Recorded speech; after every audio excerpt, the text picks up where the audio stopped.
Question first है, इसरो ने 16 अगस्त 2024 को SSLV से किस सैटेलाइट को लॉन्च किया? Option A, option B, option C, option D. तो हमारा आंसर आ जाएगा ऑप्शन सी, EOS-08। दूसरा प्रश्न है, 70वें नेशनल फिल्म अवार्ड्स में बेस्ट हिंदी फिल्म का खिताब किस फिल्म को मिला? Option A, option B, option C, option D. हमारा आंसर आएगा ऑप्शन ए, गुलमोहर। तीसरा प्रश्न है, जम्मू कश्मीर में किस IPS अधिकारी को स्पेशल DGP नियुक्त किया गया?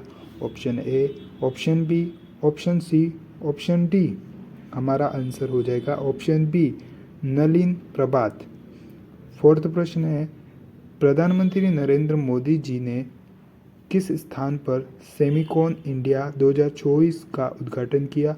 Option A, option B, option C, option D. Option D, Greater Noida.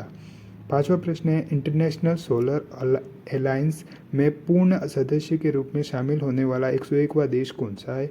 Option A, option B, option C, option D. तो हमारा आंसर आ जाए ऑप्शन ए, नेपाल।